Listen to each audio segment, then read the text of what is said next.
Welcome again to this edition of Strong Perspective Podcast. I'm one of your hosts, Keith Armstrong, with my brothers Damon Armstrong and Jaquari Armstrong. We had special guests tonight, men that we hold in high regard. Bruce Williams is on the screen. New to the show, Shannon Collins. Welcome. We got returner Derek Hill. Okay. William Burnett is going to be joining us a little later. Vincent McDonald, he's coming through. Okay. Who else we missing? Do we got everybody? I'm trying to think. Yeah, that's everybody, I believe. So today's topic is black men speaking about community and relationship with our women. Okay, everybody has the option to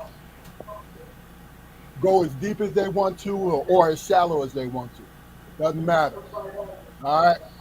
So what we want to do, these young men that's up here now, what we want out of this whole situation is to hear your perspective, to hear how you see the world. Okay. So it's time for a little bit of house cleaning. Do us a favor.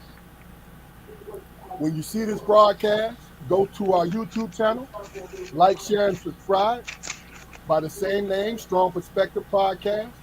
Go check us out. There's a lot of content. Tell your friends about it. Give us 30 seconds to go on there and click and go check out our content because we got a lot of great content. Okay? So the first part of this, I always take the first segment. And this is a big dog logic. Okay? So what I'm going to do is today is a very good friend of mine's birthday. It's a heavenly birthday. I was very close to this man, Demetrius Gore, the alpha dog, the alpha wolf. Very good man. I want to wish him a happy heavenly birthday. God bless his family. With me saying that, let me just tell you this. Me personally as a black man, I don't take it lightly. But I do see myself as a man first. But I was born into this skin that I'm in, and I feel blessed that I'm here because what it's done for me was giving me a purpose on what was going on in my life and who I was going to become. Then I happened to be 6'9". You know what I'm saying? 6'9", and discovered that I had a presence in this world. The people, the energy that I carried. You feel me? Because everybody carries a certain amount of energy with them. No matter how tall or short they are, they carry a certain amount of energy with them.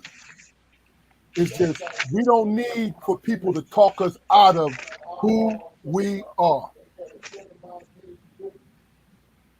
And my humble opinion, in closing, is we listen to the outside world a little bit too much. What we need to do is find a way to love ourselves. When we love ourselves, and I'm not talking about in a selfish way, when we love who we are as men and as women, when we love who we are, the smaller things that always get in the way, petty jealousies, loneliness, and all that, they won't be as impactful.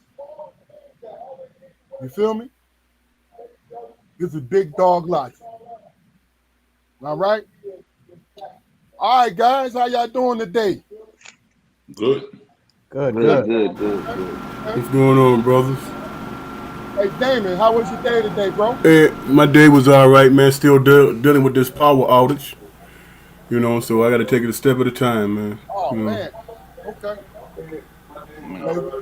If Damon is in Michigan, they had an ice storm, so his power is out. Oh, wow. I didn't know that, brother. Yeah, man. Well, my generator is holding up pretty good, so I'm it's just They come in handy, don't they? You got Yes, a Jenny? sir. Yes, sir. Damn. Listen. Hey, soon as it went out, I just clicked the button. Click. Yeah. Oh, you got Look, one of them high tech joints. listen. Yeah. So I'm good. Technology is the shit, ain't Hey, Yeah. last What other time it yeah. went out. What Last. other white what other white folks features do you got? No, man, I ain't gonna say, bro, cause cats be trying to break in there, man. Look. First of all, I don't know this, but I know down the line a black man has something to do with that generator, man. With mine. No, I'm talking about generators. Period. Oh, who invented the joint? Invented them joints. You know what I'm saying? Yeah. It's real. Hey, Jaquar, how you doing today, brother? I'm good, man. I'm good. I'm trying to get in the right headspace, brother. Okay. Okay. Look, we'll ride with you until you get there. Appreciate you. You know what I mean? Hey, get a thumbs up if it gets too much for you. Hey, man, just remember, it ain't nothing but a melodrama being played backwards. That's That's all. real. That's real. Derek, how you doing today, brother? I'm good, brothers. Just get another day, just above water. That's real. That's real. That's real. Bruce, What's up, big dog? how you doing today, bro? Real good, bro. Real good, fam. Good. And good evening to all the brothers on the call on the podcast. Yeah. Good evening, Welcome brother. back, man. Welcome Yes, back. sir. Shannon, welcome to you, my man. How are you today? I'm blessed. I'm blessed. It's a pleasure to be here with y'all, man, tonight. Okay. Pleasure to be here. Okay. All right, well, look, let's just do this. While we waiting for the other two guys, right? Let's do it real quickly, and we'll start with you, Bruce. You understand the topics of the day, I believe I do. okay? It's black, is it our community and our women? This is in short, right? What do you hope to either impart to us or receive from the conversation? Well, on today's call, mostly to receive, because I think that most of you guys are married and been married for quite a long time. Keith, I know, I think you're, shoot, probably going on 35 years, right? We close. We close. Well, I think everybody on the call is married for a very long time. So I've never been married. I do have two sons. Unfortunately, we are not together, me and their mom. So from that aspect, the relationship aspect, I plan to just listen and learn. From the community aspect, I have a few ideas that I think would that I would like to share. Okay. Okay. Cool. Cool. Derek, what about you, brother? Yes, sir. Well, you know me, brother. I've been married to the same woman, queen, call her, for 33 years. So, um, my stance is to listen, but also give a little input to those who's not in our position as far as being married. Because maybe those who are not married can listen to the ones that are, get a little something from us. And we may get a little something from the ones that are not married. Okay. You know what I mean? Because we always, listen and give a little something at the end. You know what I mean? So that's what I'm pretty much looking for. And as far as community, um, just get a little something. And like I said before, all the gentlemen that's on this panel, just getting a little something and giving a little something. As far as the black woman, the matriarch of the community, and listening to you guys' experiences with your wives. Okay.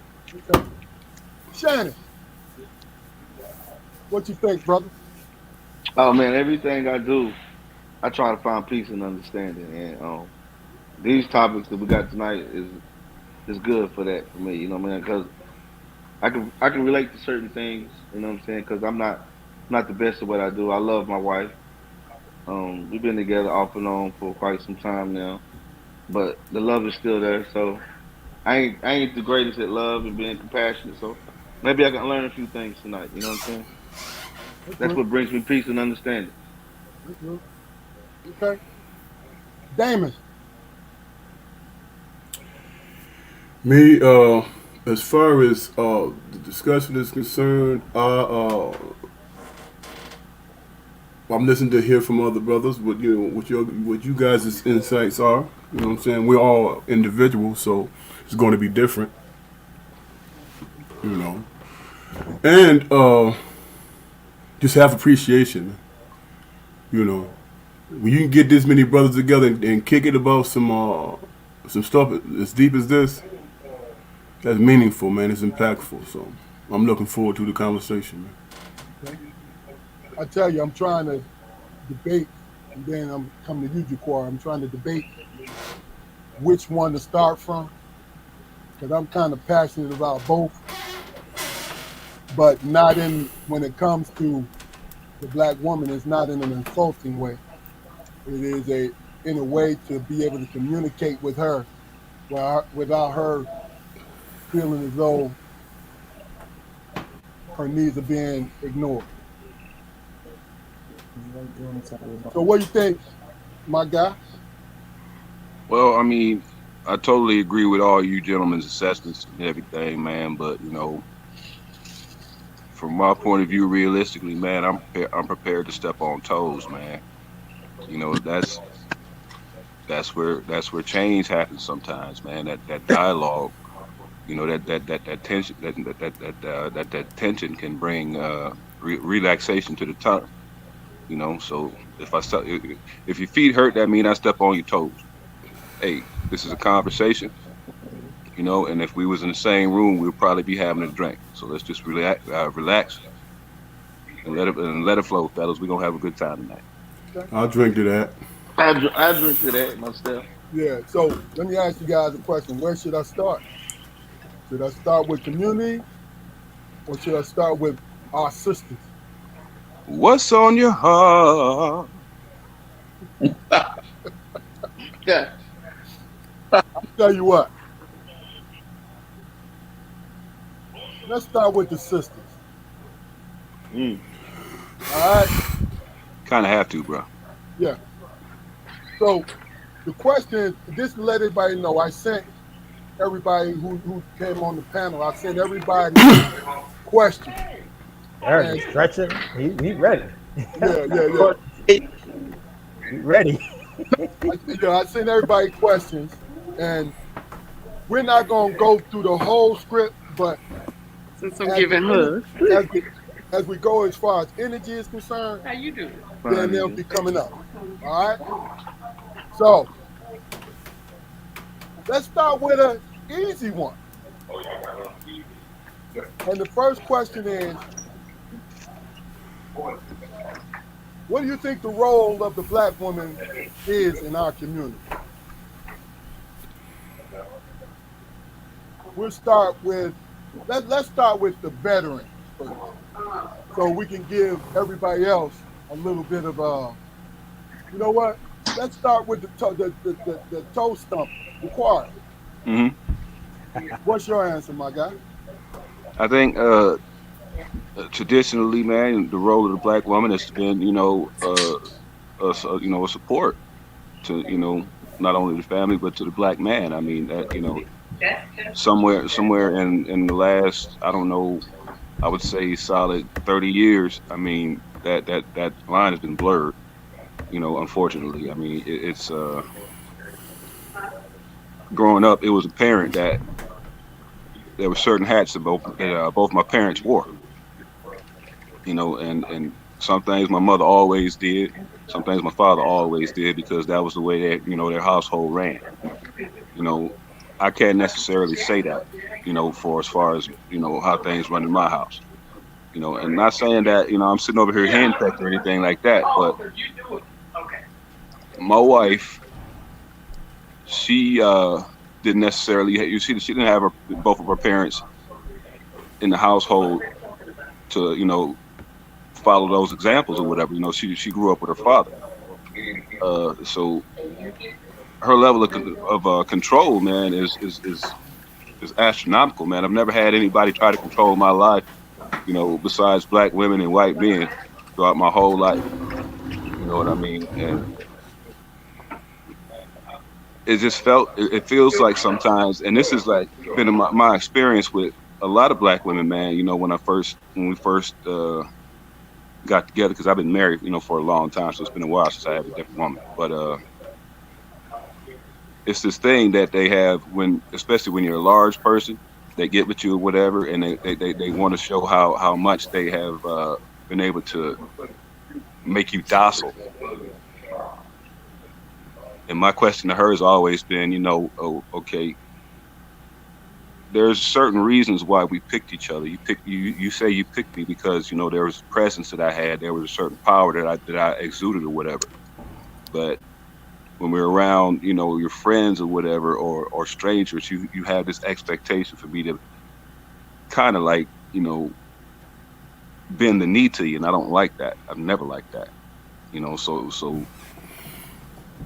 when I address it, it's an automatic clash there, you know. And I'm not the kind of person that just goes along to try to get along, you know.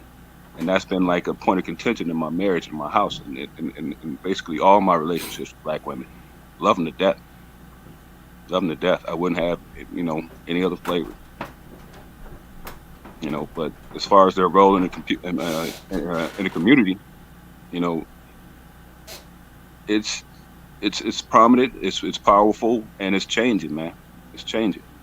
You know, the thing with the change is they need to understand that, you know, with power comes responsibility, and a certain amount of room for the people in your life to be able to act naturally and you know,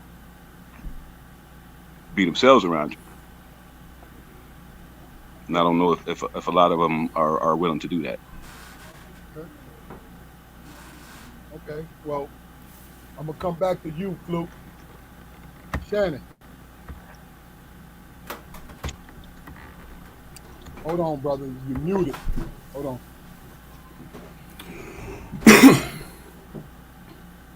All right. Hello? We good.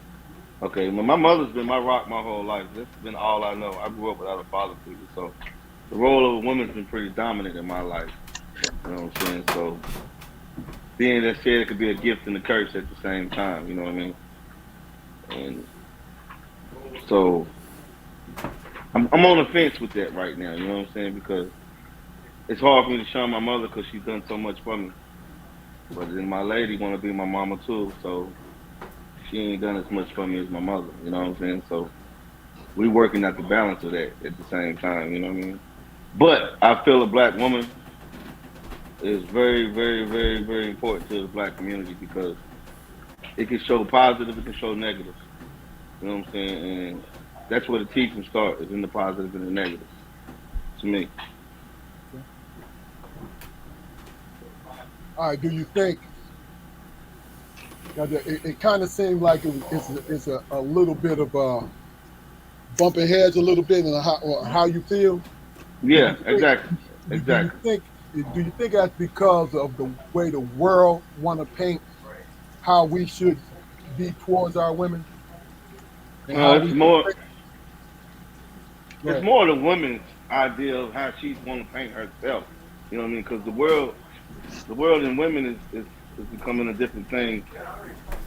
They lost tradition. You know what I'm saying? Usually their moms that want at the house and cook, make sure everybody's fed and everything.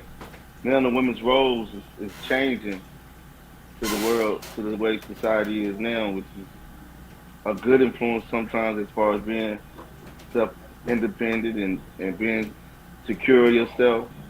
But at the same time, you can be over-dominant of a man who's supposed to be there and be taking care of you. You know what I'm saying? You can make a man feel like he's the one supposed to be getting taken care of instead of him taking care of you. That's what most women look for now. You know what I'm saying? How they can mold you instead of you being yourself at the same time. Okay. I hope that answers the question right. Are you happy with it? I'm happy with what I said. Yeah. Then we good. Damon, it's on you, brother.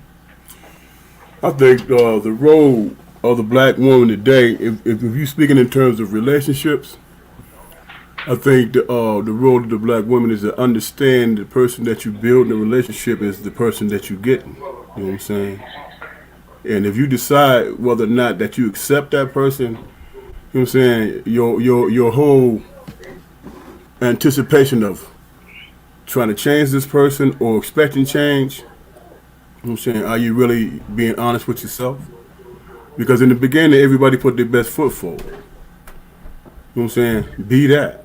You know what I'm saying? If I accept you for who you are, I accept the woman that you are, not what you uh, think I imagine you to be, but just who you are. I made that decision, and I'm comfortable with my decisions. As far as a role is concerned, you know, support me like I'm gonna support you. If you need backing, if you need support in this area, I'm gonna do that. Give me the same. Don't ask me why I need your support. Just give it to me. You know what I'm saying? Because me as a black man, what I need is somebody that's gonna be there and say, "Hey, look here, I got you." You know what I'm saying? Whatever you gotta do, whatever you decide you want to do, I got you. Pass or fail, and I'm not gonna judge you if you fail. I'm gonna judge you if you quit. You know what I'm saying? But I'm not gonna judge you if you keep trying. You know. So support, uh, making sure that it's something that that you know, she needs to understand that, you know, when you come together, you're building something. You know, you're building something together. And after that, you know, if I'm confused about anything, I refer back to the reason why I got with you in the first place. You know what I'm saying? You change things up, that's on you. Not me. You different. I know what I fell in love with. So stay strong and be who you are. And have the patience and understanding that the person that you fell in love with is gonna meet you halfway and it's gonna build with you. You know. Okay. I'm only speaking from an individual. You know what I'm saying? I don't know how other women think. I know how mine think. You know what I'm saying? That's what we want, brother. That's what we want. Derek, it's on you, my man. Yeah. As far as community, black woman is essential to the community, very important to the community. But that was 30 years ago. I always say there's a difference between community and neighborhood. A big difference. 30 years ago, we had a community because the black woman played an important role in that community because the black woman was everybody. And you had several black women that were that took care of everybody. If you needed something, Miss Johnson had you. If you needed something, Miss Virtue had you. The bum that's on the stoop, she made him a plate to make sure that he had something. The sister down the street made sure that her kids was taken care of. So those matriarchs, those were very important. I said that, and that's 30 years ago. So the black woman played an important role in our community. Now today we have neighborhoods. We don't even know who our neighbors are anymore. We don't even know the person across the street. We don't even know the person next door to us. Well, let me ask you this question. The black woman might say hello or hello, and that's pretty much it. She has no real involvement in the neighborhood today. but she's still important, very important. Whether she knows it or not, she's very important to that neighborhood because guess what? Her household is in that neighborhood. Her children is in that neighborhood. Her husband is in that neighborhood. So the black woman will always be a pillar in the community as well as the neighborhood. And as far as um, one-on-one situations, you better know what you're getting yourself into if you want to cohabitate or marry a black woman. You better understand exactly what you're signing up for. Definitely understand who that individual is and telling yourself, can I live and love this person until the day we go to the ground, until the day death do us part. So if you're willing to sign up for that, if you're willing to have children with this individual, if you're willing to have a long lasting relationship with this individual, know what you're signing up for. Okay. Bruce.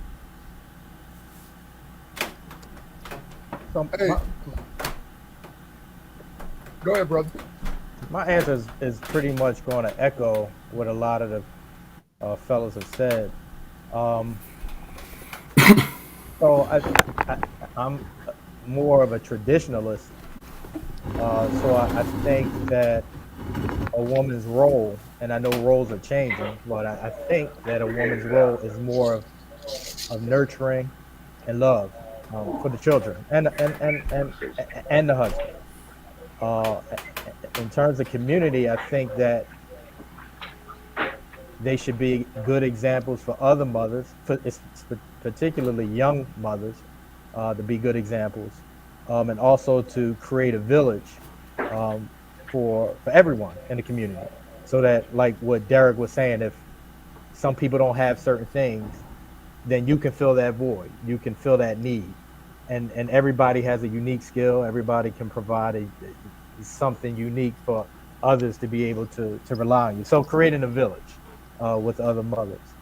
Um, but again, I do notice, well, I acknowledge that a lot of roles are changing, and that was tough for me because Bill and Keith, y'all know my mom, little thing, right? And my dad was hurt on a job when I was really young, and so he didn't work from that point, but my mom did, and he roamed the streets. You know, he was a bar hopper, but my mom worked, and still every night she had a plate on the stove for him.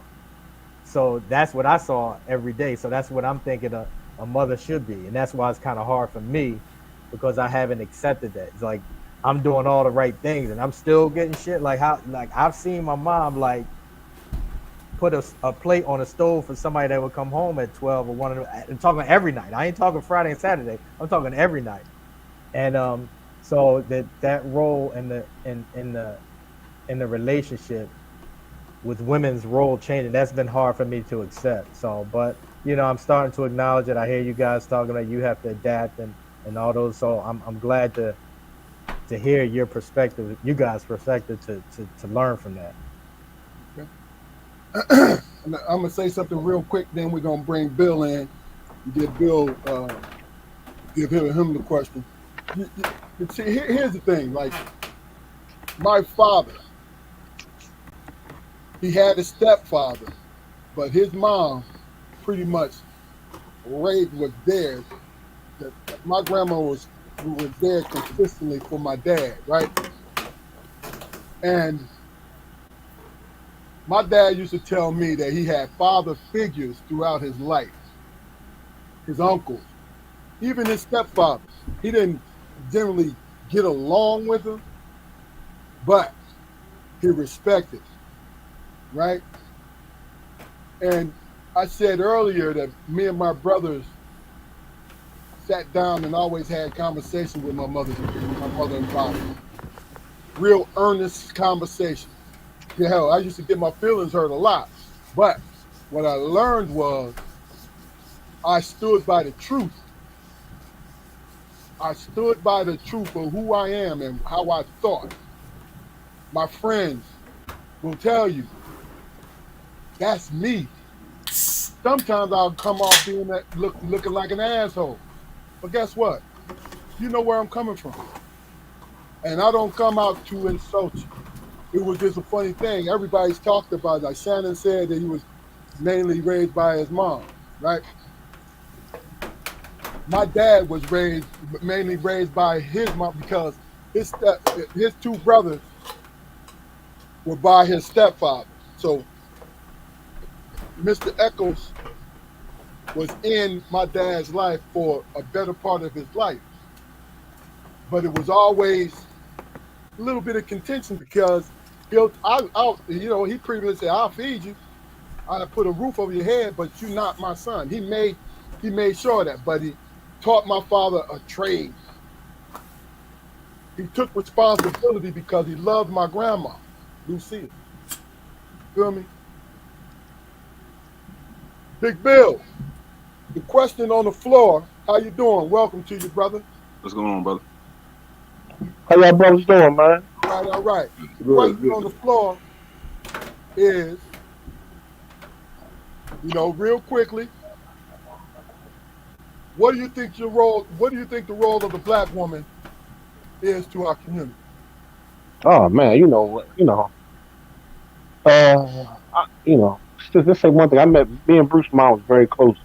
She was an awesome woman. She was a little Johnson, but she was a hell of a woman, man.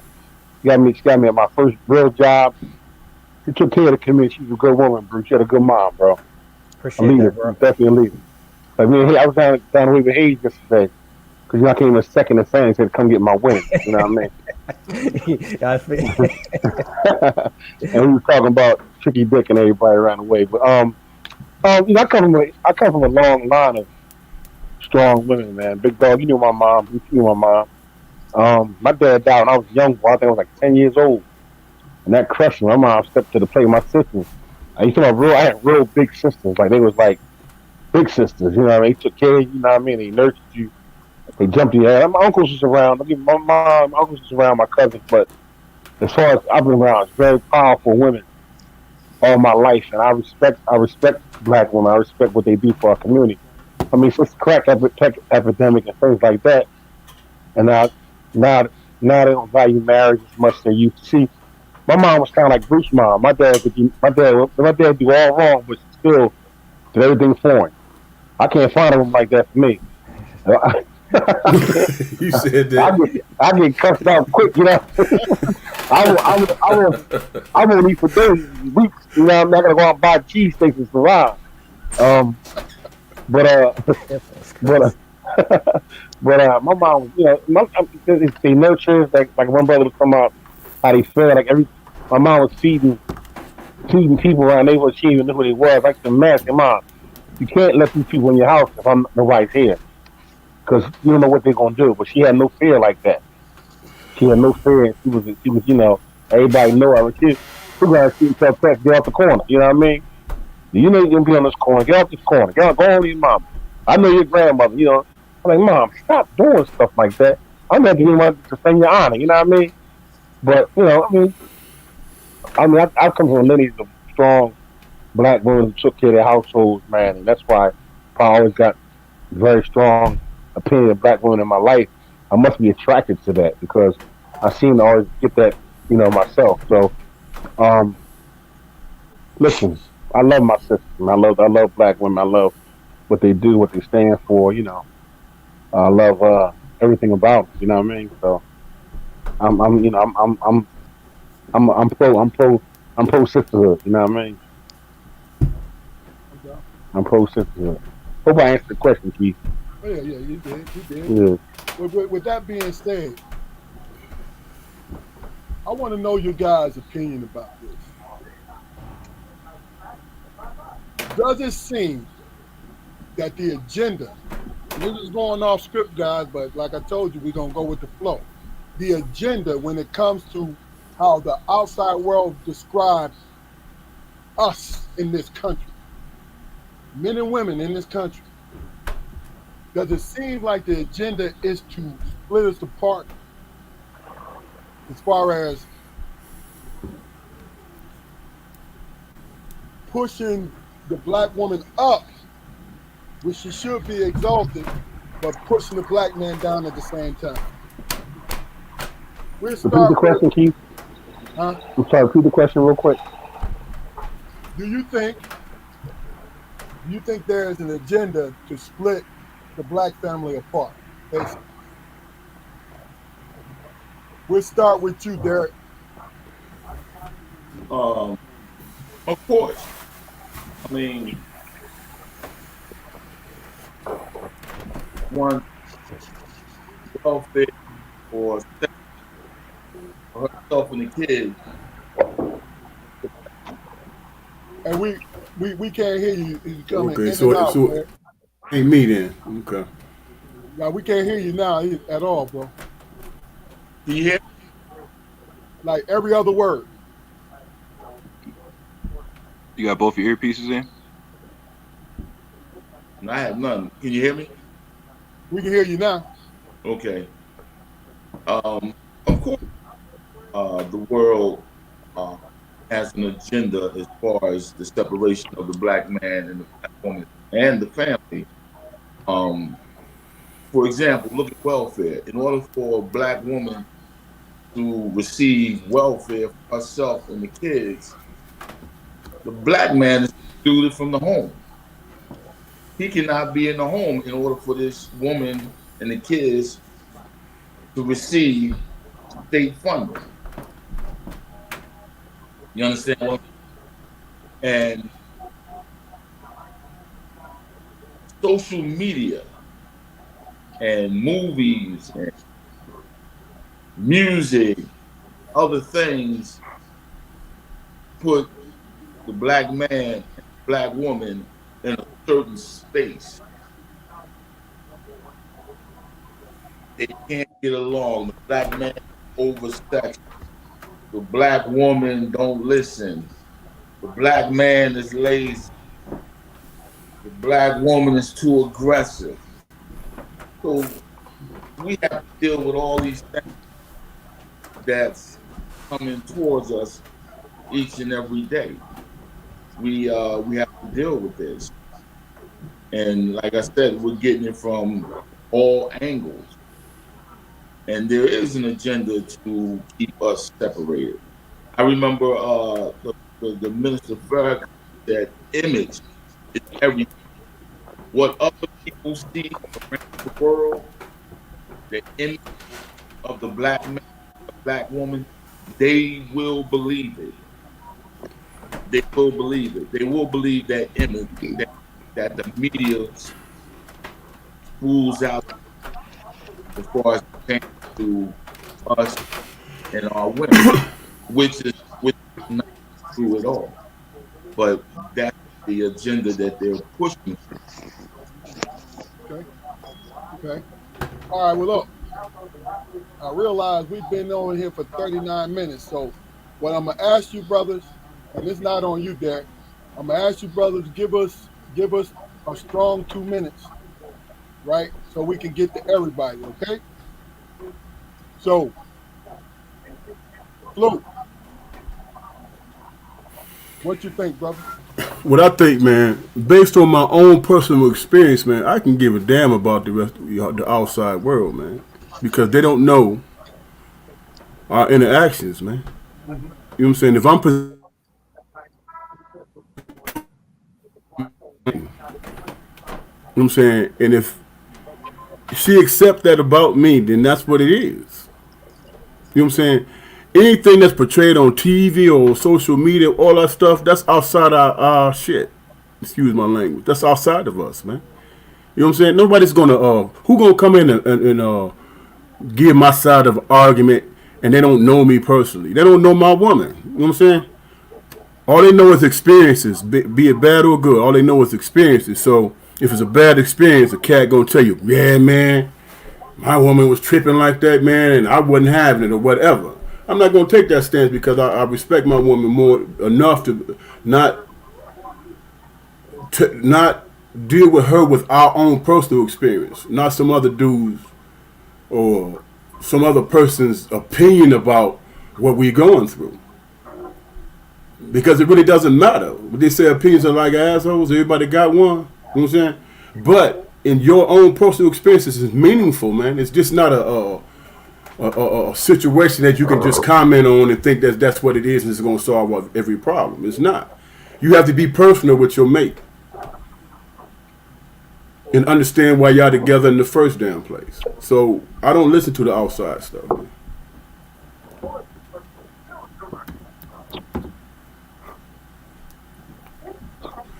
I kept it short, bro. I ain't got nothing else. I condensed it. It's about, No, we're not used to this. That was a good damn response. And look here. I kept it as short as I possibly could. I got more, but I'm going to leave it there. Yeah. Shannon, you there? The choir is on you, brother. Yeah, as far as there being an agenda to break down the black family, man, I mean, there's never been any true support for the structure of the black family. I mean, outside of where we come from, we generally follow, I believe, a more European structure, for family and everything. As far as traditions go, I mean, a lot of successful societies, on the continent of Africa were matriarchal, and the line was started from the mother's lineage, not the father's. So traditionally, that the father's lineage, being pushed to the forefront. That's European. I mean, in some aspects, but yeah, I mean, when has there ever been a time, in our community, man, where we had a space that we as black men could congregate and not have the police rolling past slow. That's why I appreciate our brothers, our guests from the barbershop, because that's where we did it. We went to the barbershop and we exchanged ideas. We talked to each other. We worked some problems out. You know what I mean? The women had hair salons. The women had that. They had whatever they did. Whatever they met, that's what they had. Ideas were exchanged and they were brought back to the home. And back in the day, they probably only discussed good things. But nowadays, if you walk into a beauty salon, there's no telling what you might hear. All right, well, look, we have a final guest came in, Vincent McDonald. Welcome to you. What's up, man? What's up, y'all? How y'all doing? What's up, brother? Good, How are you? Welcome. All right. All right, well, look, this is what we'll do. Tell us a little bit about yourself, and then the question of the moment is: Do you feel there's agenda to split up black man and black woman? Okay. You said to start off with a little about myself. Yeah, let's tell her about yourself. Okay. I'm a barber, father. No. Where do you work? I'm at Creative Cuts off of Lewisburg Road, 4425 St. James Church Road. Wake up. Hey, look. Hey, the bottom line is these brothers are great barbers. We got a call for an appointment. That's how good they are. So, Yes, sir. just to Yes, let y'all sir. know. Shannon, Please. I want you to tell a little bit about yourself once Mac is done. And then we're going to go into the halftime. It's going to be, the choir is going to be up for the halftime. But go ahead, Mac. Okay, yes. Yeah, so I'm a barber. I've been licensed about 10 years. I've been here at the shop with Rico about 5 years, since 2018.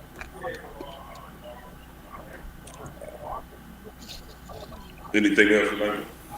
All right, look, if you good, we good. Oh, So, yeah, I'm good. all right, go ahead and answer the question for us. Do you think there's an agenda? And I'm not talking about some great conspiracy. The things that we see every day that it feel like there's an agenda to split up the black man and black woman. Yes, I say so. Absolutely. Why? And I feel like a lot of it has to do with a lot of this assistance that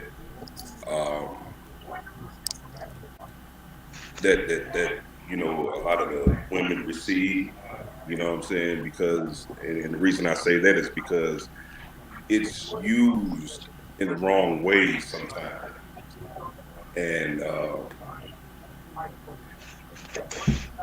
you know, All right, man. Look, I'm man. sorry. I know it's some personal stuff you want to say.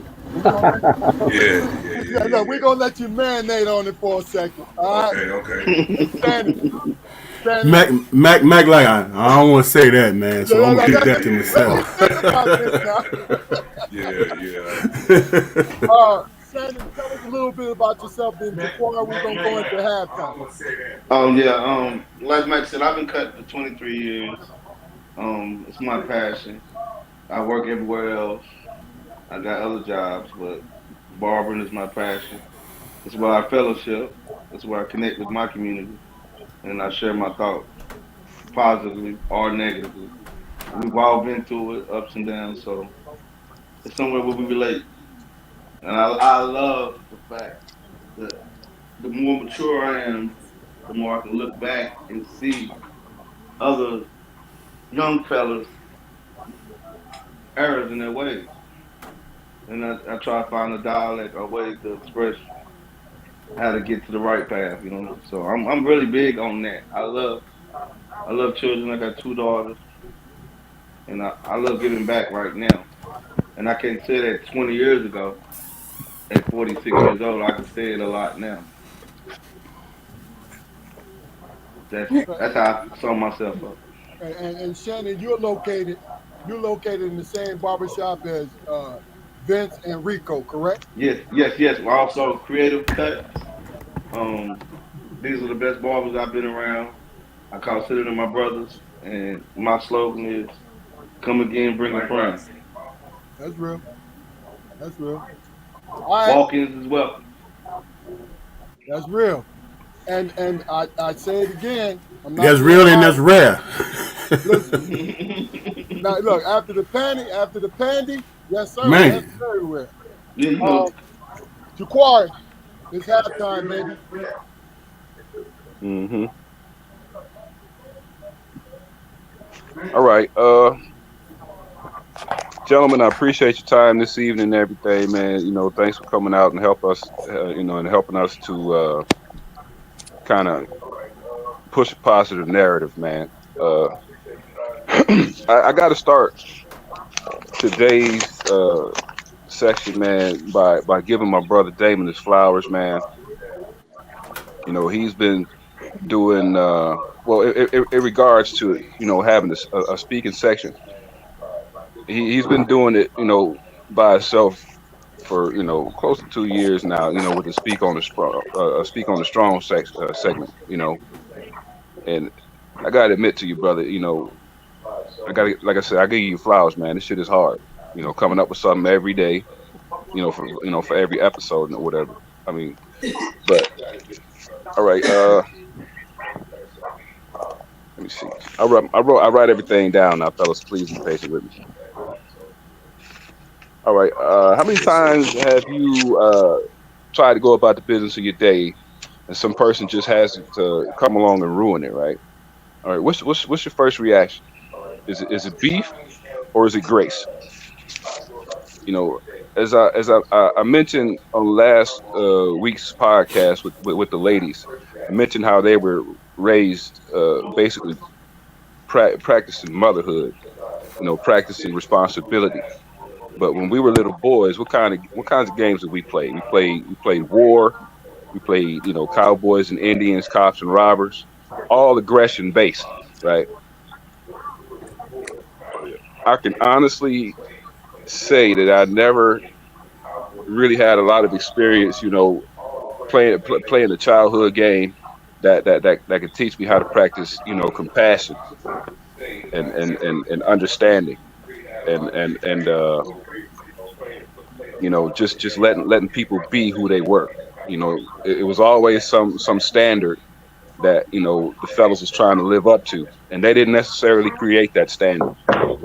You know, I put a lot of emphasis on expressing who you are as a person. I mean, and that's not an easy task because even at 50 years old, it's some things that I still flip flop on. Having a stance that's just immovable. Is it's respectable. I respect it, but it's not really conducive to survival. One question I want you to ask. Well, one question I want you to ask yourself. I'm not going to try to answer it, for you guys because I don't want to put words in your mouth. But what's the true difference between being stunted and traditional? Being traditional. Is there a difference? That's all I got. I'm not. I want to hear what the other gentlemen have to say, so I'm going to end it right there. Okay. Okay. So good job, man. Reading off the script, but you wrote that motherfucker, so we good. Yeah. So you want them to answer that question? Well, I mean, mull it over. If you feel like you want to answer it, that's cool. But Yeah, because I'm struggling with that one. I got an answer, man, but I want to make sure I'm on the right. All right. Well, look, if you have an answer, man, talk If you about it. if you speaking in terms of contention between a man and a woman, if you being stunted, man, then you can leave with grace. That person don't work for you. You know what I'm saying? Am I making sense? Okay. If you being stunted, if you being authentic and you being stunted, then that person is not for you, and then you can walk away with grace. You know what I'm saying? And understanding. It can be amicable and shit. You know what I'm saying? But if it's working for you, it's something you can fight for. It's something worth fighting for. Put it that way. Did that answer your question? Yeah, some aspect of it. I don't really have a true answer for it myself, man. It's I just wanted to put it out there and see what how it tossed around, bro. Okay. So you wanted me to front myself off then? Huh? No. You're the guinea pig. No. Matt, let me ask you. Now, I'll give you the choice to answer this question. Okay.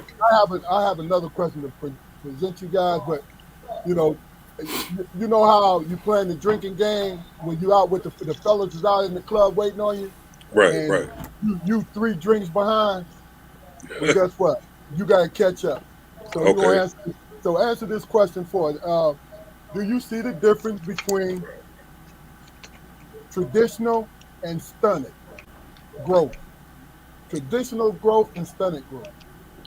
Traditional growth and stunted growth. Yes. Absolutely. I mean,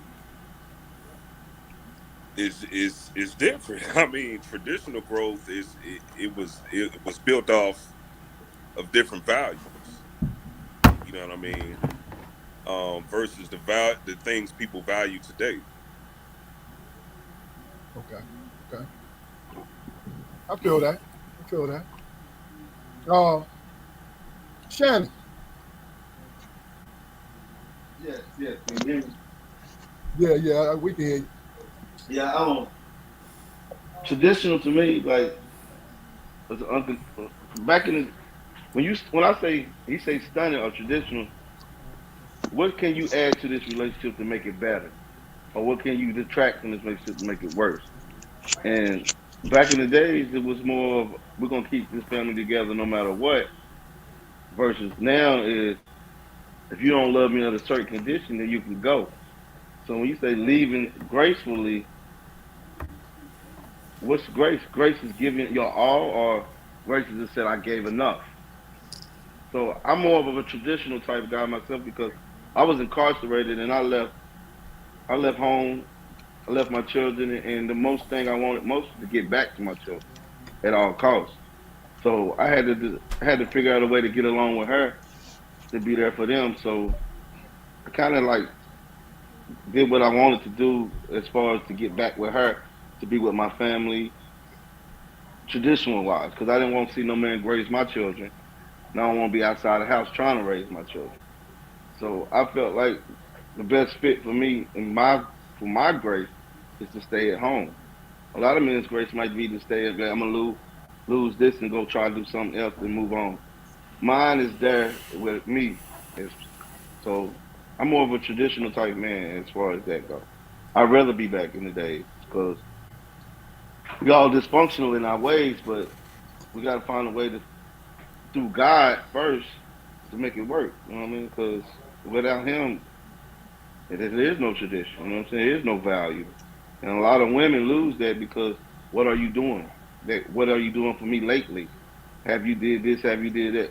Me providing and putting the house over your head sometimes ain't good enough in today's world. You know what I'm saying? Okay. That's how I look at it. If I have to answer it right.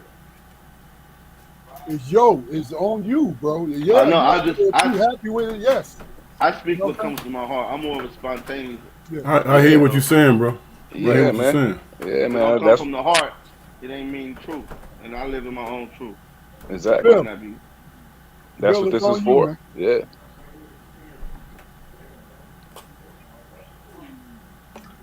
I come You're from a on mute. traditional. No, try again. Oh, It was on mute.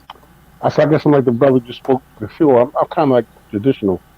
It's natural to be traditional, what you see before you, with your mom, your dad. You know what I mean? Things like that. So for me, it's more traditional. But in some cases, I guess it can be some stunting of growth if the man's not allowed a woman to be in the workforce in some ways or bring money into the home. You know what I mean? Things like that. So I guess it depends how you look at it. I mean, I like the traditional way too, but the way women are nowadays, I got a career woman, so she's a bit different. She's not necessarily traditional. She's traditional in some ways, but she's very career oriented also.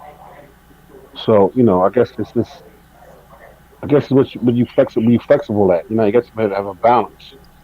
So I don't know if it's necessarily stunting growth or I guess Jason is starting some growth, but I think it's more traditional. It's what you can put up, what you can't put up with. I'm gonna answer the question. I hope. I don't know. Bruce. I just want to make sure I understand the question correctly. Do I prefer a traditional way or the I more think modern way? I think it's. I mean, you can answer it that way if you want, but I think it was. I think he was more shooting for the comparison of the two. You know what I mean, So if what I think is better is the traditional way of doing things. I think that's the natural order. With a woman having her traditional role, I could be wrong, and but I think the traditional way is better for our community, better for our growth. With the woman having their traditional role, with the man having his traditional role of providing, protecting, and the woman as far as nurturing and loving. And I think anything that's outside of that order is just going to mess up the natural order of things. So I kind of wanted to go back to your question about is there an agenda to disempower us, to split us up? There right? most definitely is, and there most definitely is.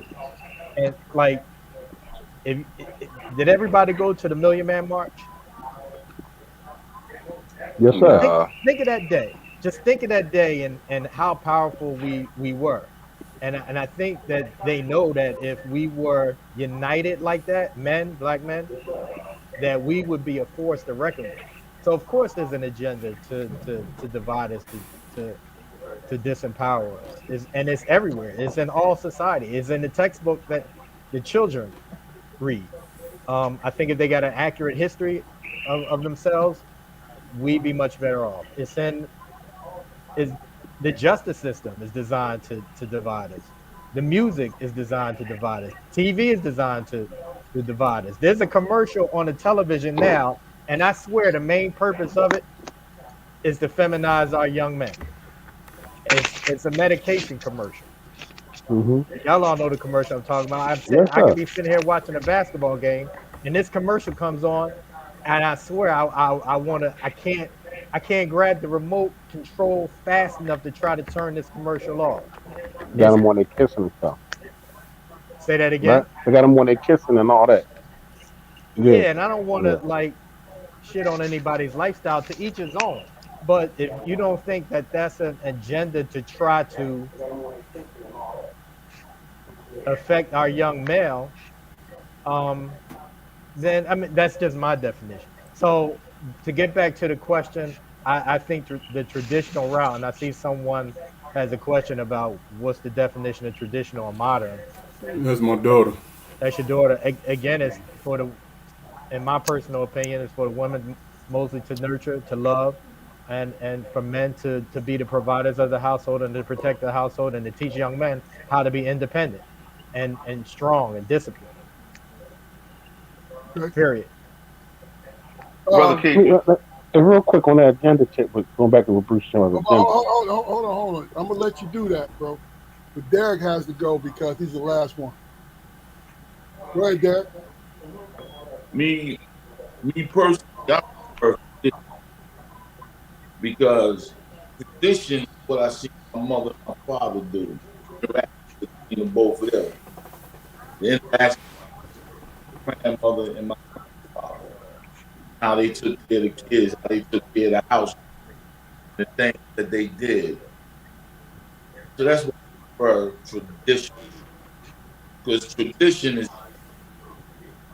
now as far as done it, if you and that woman do not get along and you're constantly tugging, because you see, you got a male, you have a female.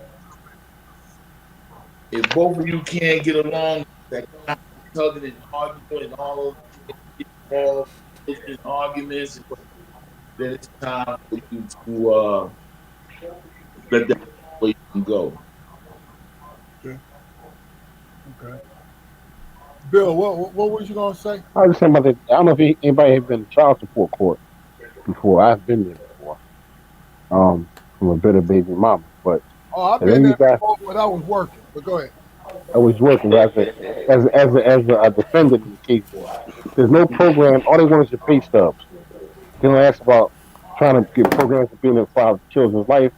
All they want, all it's about is economics. Tell that woman that you can survive without this guy. He's gonna take his money and give you his money. That's how we're gonna make it right. There's no program that say, okay, let's try to work the man to the household, anything like that. It's all about economics. So that's an example why they don't really care about the family. They trying to tell the black woman, you don't need him. You don't need this brother. You can do it without him. All you need is his money. That's all I want to add. That's all. Jaquar, you had a follow up to it. Yeah, it's not another question, but it's a reason why I asked if what your definition between stunted and traditional was, because all right, it's not a question, but if I made the comment, let me see, what if I said black women are no longer traditional because their traditional mothers taught them to have a life and want bigger things outside of the home. They wanted to have that themselves. Good Uh point. oh. Uh oh. Good point. Somebody got some heat. Somebody got heat. Big dog, you might be in trouble, boy. Big dog on deck. Big dog, Big you dog might be on in deck. trouble. Big dog on deck. They got a paragraph. It's like big dog is on deck. Yeah, Everybody big be dog in quiet. trouble. Look. I know my wife, so I ain't even got to read this. So, really and truly, here's my take on it. I will simplify this because this is how I learn to simplify everything, no matter how difficult. When you say tradition as opposed to modern, basically what you're saying, in my personal opinion, is traditional is cooperation with each other.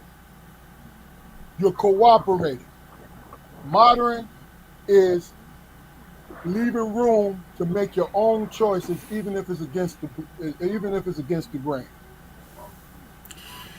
You know what's crazy about that though, man? If you speaking modern, and that just X's me out, man. I ain't modern shit, man. I'm 57 years old. No, Huh? but here's the thing. It is nothing but rhetoric, man, because really and truly we're still living in those days and time. It's just the men and women are making different decisions, but the people who are together are still inside of the traditional relationships. You feel what I'm saying? It's not. I hate it when we are fed the narrative that we are butting heads with our sisters.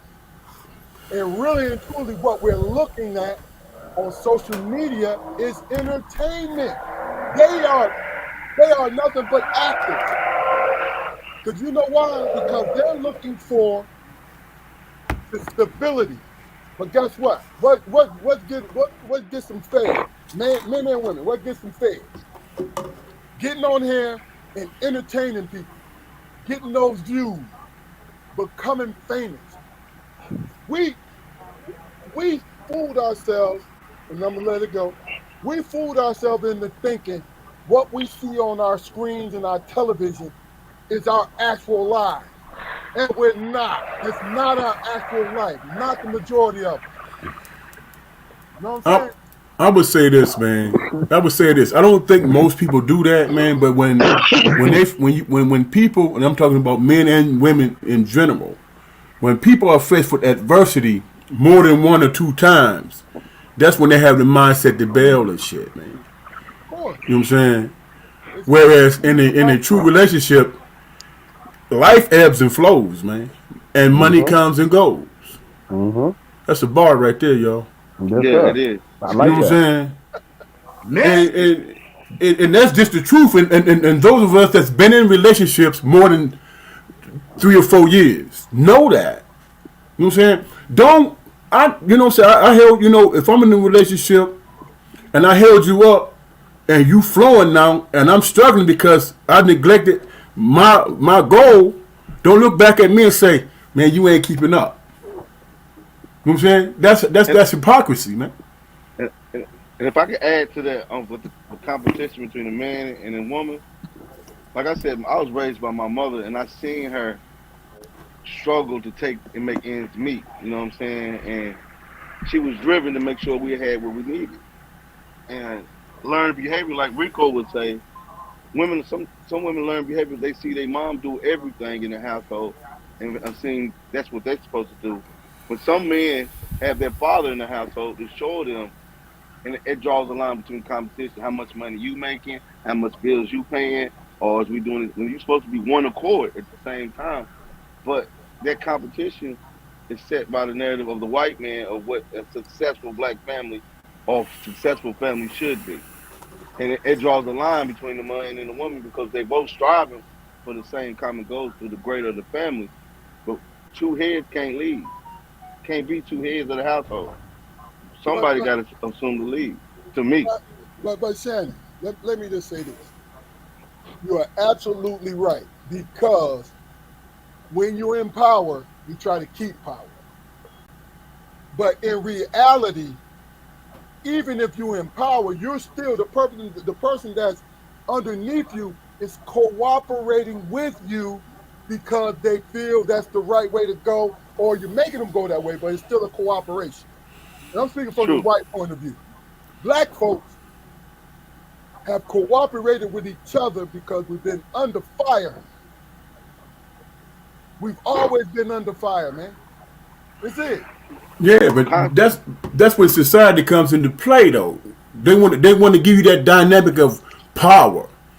How are you gonna go into a relationship with a woman you gonna spend your life with, and come to the situation with the mindset of having power? Exactly. You understand what I'm saying? Of having power. You want to dominate your woman? That's an easy thing to do. You feel what I'm saying? What the real fight at is outside of that nucleus that you building because you trying to build power out. You know what I'm saying? That woman or that man that's in your life, they helping you deflect all the bullshit so you can gain. You know what I'm saying? You know what I'm saying? You don't go to a relationship. I'm gonna dominate this because I can't go out in the world and dominate. You know what I'm saying? What did that say about your character? Be a male or female. I'm gonna tell you that's the thing. And then what we're gonna do, we're gonna move on to community. What did I say about your character? I don't want nobody to get in trouble with their woman. So hey, it's too late. Look. Look, hey, I'm choosing my words carefully, bro. You ain't got to worry about me. First of all, y'all ain't hear me say shit, and you see what my wife just did. Hey man, look, if like I said last night, man, if a conversation push y'all over the edge, then hey man, it wasn't what it was. I'm joking. It wasn't what you thought. Look, here's the last question for women. And this individual, and it can be short because I'm asking for one thing. The one thing that you can change about your relationship, what would it be? Bill, you had that smirk on your face, so you go. About my relationship or about my woman? You know what? Stop. Look at you weaning. No. I'm trying to figure out. Hold on, Bill. I mean, Jafar, you own it today, brother. Let's hear it, man. I would change the constant push pull that me and my wife go through, man. I mean, you know, it's not always a beef situation, you know, but it's all the questioning. It's all the you know, once I told it, and this is opposed to anybody else in the world, you know, at my job, am I dealing with my friends or whatever, once I say it's going to be this way one time, and that's it. But it's not necessarily like that with her. So the back and forth, the push and pull, you can leave that at the door. Gotcha. Bill, you ready, brother? Yeah, I'm ready. I think for me, it's more she shuts down. Like if she don't like what I'm doing, I'm bringing, you know, she's like kind of gets quiet, and shuts down. And she's a very vocal, and some of y'all do know her. She's very, you know, excitable and very talkative. But we have our moments. I'm trying to get something out of it. It's like, so now she's quiet. She just sits there, like, you know what I mean? But you want to shake her. That's. I mean, you know, it's always a lot of things. I mean, push pull too sometimes. Most time I get what I need to get out of it. You know what I mean? But then it gets to she shuts down, like she gets real quiet, like, you know what I mean? And right now she's going through stuff with her mom. Mom is in hospice, so you know I've been trying to be supportive of her, but in the same process, she just shuts down and like she just kind of shuts down, like, you know, and out of nowhere she come back to life, like, you know what I mean? But she will shut down on me, like I gotta push and pull and aggravate her to get it out of what I need to get out of it. That's it. Derek.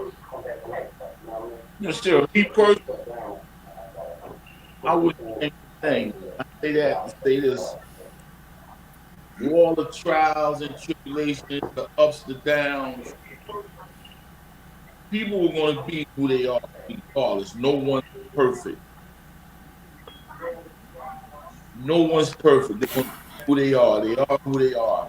So don't try to make an attempt to change them or to change the situation. I say that to say this. It's because me and my wife been married for 33 years. We're still here and we're still going.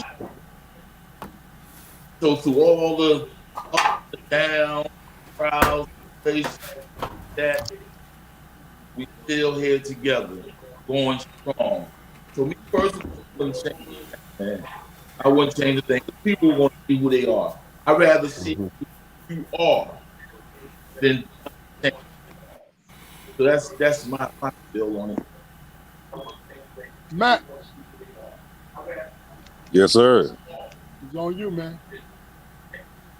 if I could change anything, it would be our communication. Communication is very important, and it's a lot of things that you can't get done or grow through without good communication. I feel. Okay. Bruce, and then you next, Shannon. Well, I'm not in a relationship, so I can't really answer. But You've been in one before. oh yeah, a few of them. And so I'll talk about the last relationship with my kids' mom. I think I probably would have to be the one to change when we were talking about the traditional versus modern model. And I said I think the traditional model is best. I got to realize that that's over with. Even though I think it's best, it's probably over with. And it probably won't go back that way because roles are changing. Um, and women have been forced into different roles than they used to be.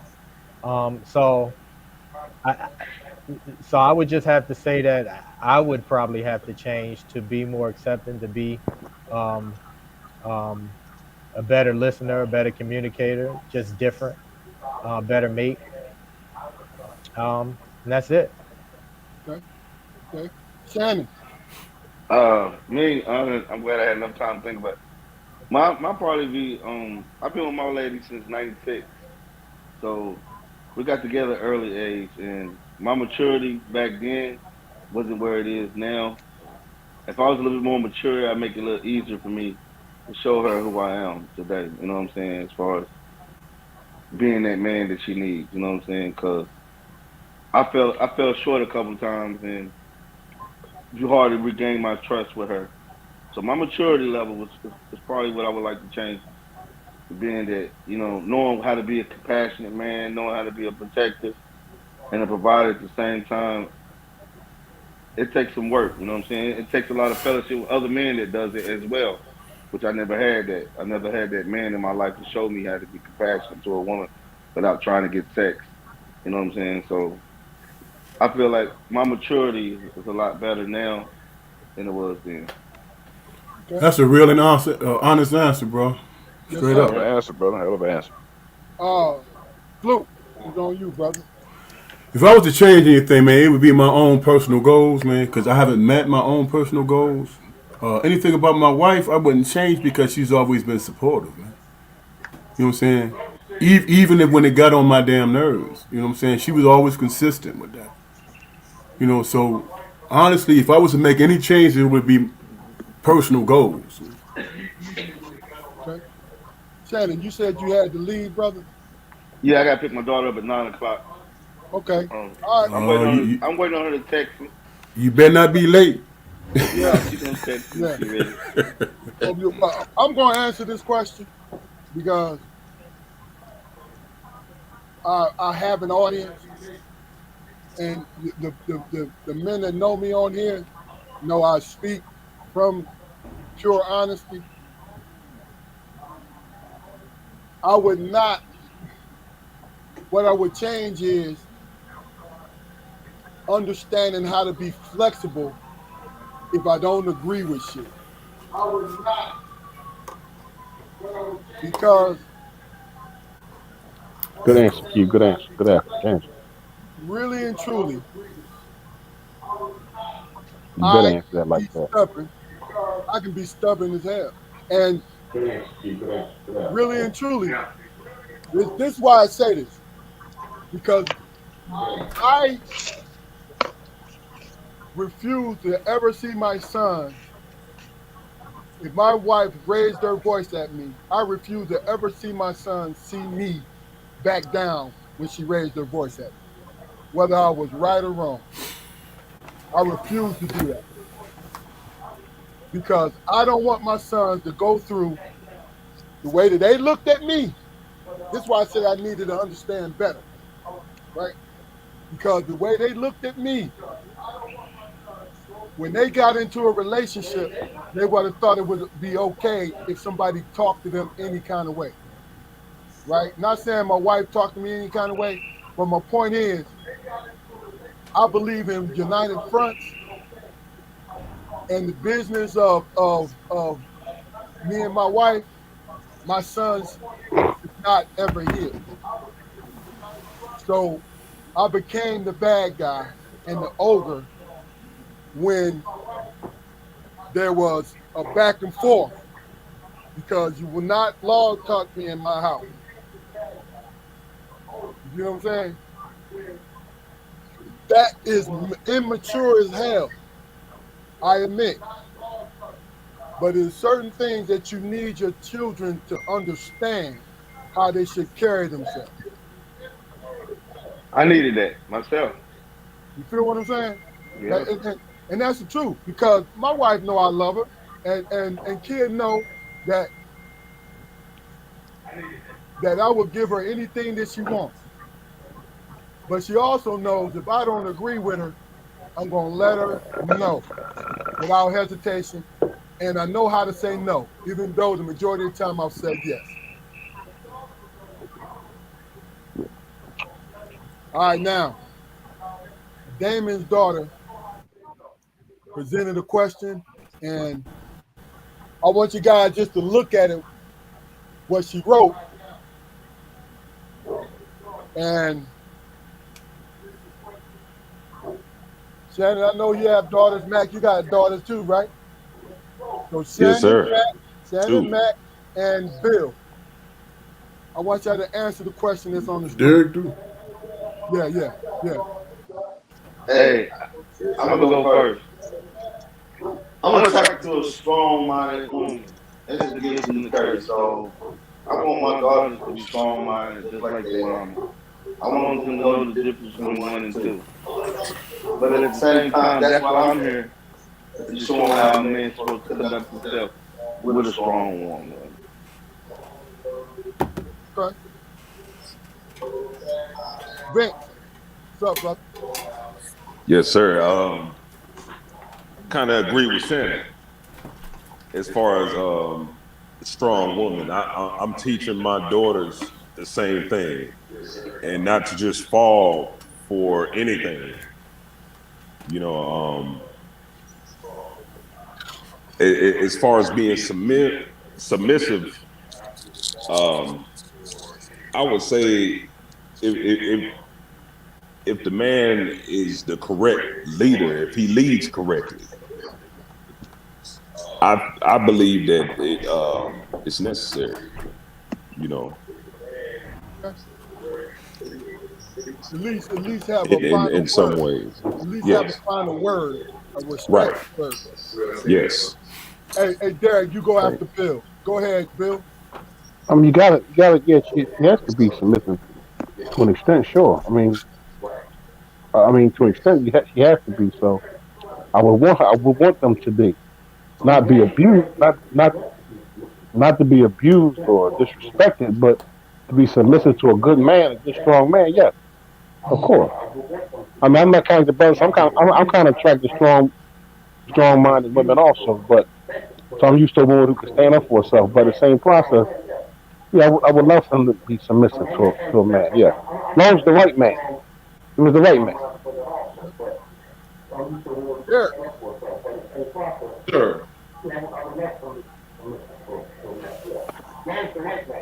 I taught my daughter to be strong, to be a strong individual, not masculine, but still be feminine about yourself.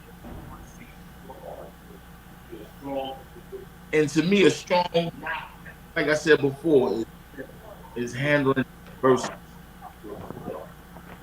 That's what we thought is to be strong, handle adversity, and we didn't sugarcoat nothing with her. We gave her the this, that, and as far as submissive, if you got a good man who's going to treat you like a woman and nourish you like a woman and give you all the things in life to be a good woman, then you have to be submissive to a certain extent. Not saying that you do everything or he say jump, you say high. No. There has to be some type of communication as far as being submissive, but you're gonna have to have a word within that. Now you don't have to down and but you're gonna have to be submissive to a certain extent. Okay. All right. Well, I say, yeah. I wouldn't mind my daughter being submissive to her mate because, as I spoke on last week's podcast, men and women submit to each other in relationships. I mean, the only example that I can really, the only mainstream example that I can really come up with when in regards to a man submitting is when he submits to God. And that's traditional. But when decisions are made in the household, like my brother Keith was saying, when decisions are made in the household, you don't always agree with it. But for the greater good, sometimes you got to bend. So as long as they can work out some kind of arrangement, where they're both going to be there in that capacity for each other, then that's fine. And my daughter's married, and I think she's got a very good husband.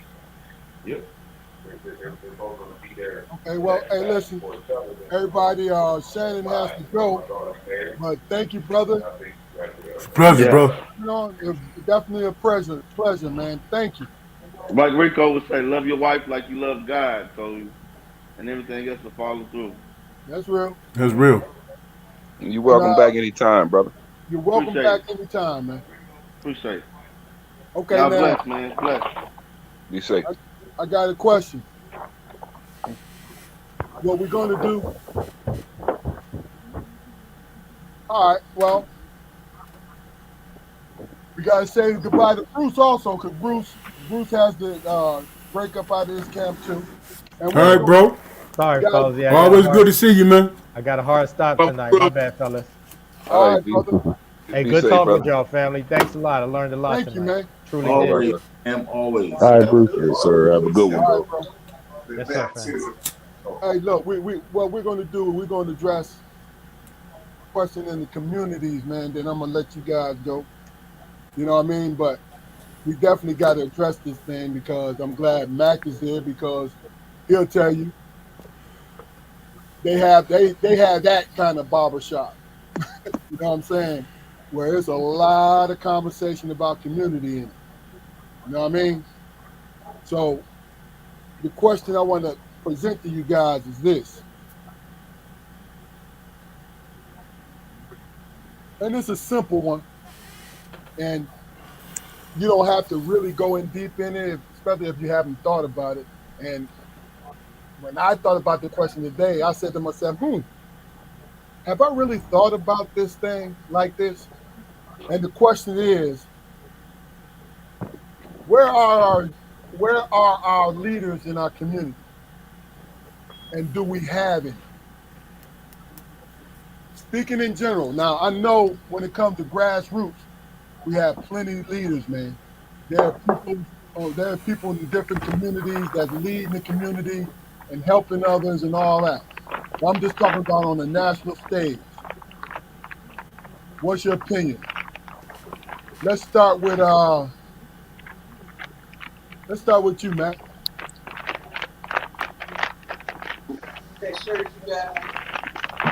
Brother Keith, could you repeat that for me? Shannon and them leaving out the door. I apologize.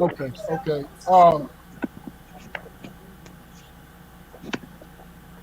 Do you feel we have leaders in our community? I'd say not as much as we did before, you know what I'm saying, just because of how the generations have changed, and the values and things now. Not as much value I feel is taken in our decisions and our, how we move You know, I'm speaking more so for the younger generation, rather than before. Like I'd say there was a lot more things going on in the communities, a lot more activities and things for kids to do and all types of stuff. You know, versus now, a lot of that stuff has been taken away from what I've seen. You know. Okay. Blue. How I feel as far as in the micro sense, man, I don't really pay attention because I've been disappointed so much. But in the micro sense, man, my leaders is my wife, me and my wife, and my elders or whatever. You know what I'm saying? We decide how we move forward. We support what we support, man. And whatever's relevant in our life, that's what we deal with. As far as community leaders, man, I'm often disappointed, man. You know what I'm saying? So why should I even subject myself to that shit? You know what I'm saying? If that makes sense. Okay. Yeah. You know, a leader was tangible to me, who I can touch, who I can reach out to, who I communicate with, ask advice and all that. You know, and as that coincides with my own personal experience and all that, that's how I govern my life, man. Some cat up on the stage telling me how you gonna better my life. I never had that experience, man. Okay. Okay, Derek. Yes, sir. No. Most of the leaders of the past have been assassinated. I mean, you can go down the line: Malcolm X, Martin Luther King, Medgar Evers, Fred Hampton. All of those individuals have been assassinated. We have no leaders today. You may have community and grassroots organizations, but we have no leaders to quote lead us back. I have to agree with what your brother said. My leader, number one, is Christ, God. Number two is the people that's in my household, the individuals that I see every single day, the ones that I talk to, the ones that I interact with. And like your brother said, I've never looked at an individual on stage giving a speech telling me how he's going to better my life, and I don't have no direct contact with this individual. That's a no. The individuals that I interact with every day, my wife, my daughter, my brother, people that I talk to, those people are that I get feedback from them. Christ God, every day I get feedback. So we have no leaders. We have none of us black people. No. Okay. Bill. Leadership is wide range. Leadership can be the man who ran a grocery store for 40 years. To hire people in the community. Leadership can be big dogs leaders to me. You know, big dogs, y'all leaders, all y'all brothers leaders to me. Back in the old days, leadership was different because we were so oppressed and so foot on our neck all the time. People like Malcolm X and Martin Luther King had to step up and say, "Yo, we're better than that. We're better than this. We can do better." Now, we'd like to change. I mean, people like LeBron James to me is a leader in our community. Not saying, I mean, to me, he speaks up on certain things. When he feels things are going wrong, he will speak his mind, which I respect him for. There's no more than Martin Luther King, the outgoing reverends or like that no more. But I mean, Farrakhan can be considered a leader to me. I think he's a leader. My pastor, my church is a leader to me. You know what I mean? He's not on a big stage, but when he gets up there and he's talking to the brothers and he gives us wisdom and corrects us when we're wrong and stuff like that. You know what I mean? Can you hear me? Yeah. Yeah. Like I said, leadership is wide range. You know what I mean? Leadership could be a lot of different things. For me personally, like I said, y'all guys are my leaders. Guys like Big Dog, a big brother to me. Guys like Pookie and Brother Hall. You brothers, you guys always give me words of wisdom. Big Keith, one guy always, man, grab me by my collar and say, "Now, Bill, and you did wrong." He would tell like he's my dad sometimes. You know what I mean? And I listened to him. First of all, he's 6'9", 300 pounds. I couldn't beat him. Secondly, I respected what he would say to me. You know what I mean? He always encouraged me too. So you know what I mean? That's my first big job. So again, leadership can be like barbers are leaders in our community. Barbers are like counselors, barbers are like doctors, barbers we can put anything in a barbershop. Women and anything in a barbershop. Sports and so I think leadership is wide range. I think everybody in this panel is leaders. I've seen your leadership positions, leadership on your jobs. Leadership is very wide range. Now it's a little different because so the man's foot on our neck as much as they say it is. But something wrong in our communities because leadership is lacking on a lot of our young kids too. A lot of young men out there shooting each other and and uh and not know how to deal with conflict resolution. So we are lacking leadership somewhere. I don't know where it can come from to make our community better. But I do believe there's leaders out there. I think we all are leaders. We just sometimes we have to bring it all together to fight the power. I guess is the word, fight the power. I mean, if that makes sense, I don't know. Okay, it does, brother. It's It coming makes from plenty of sense, man. Yeah, you. yeah. Jaquari.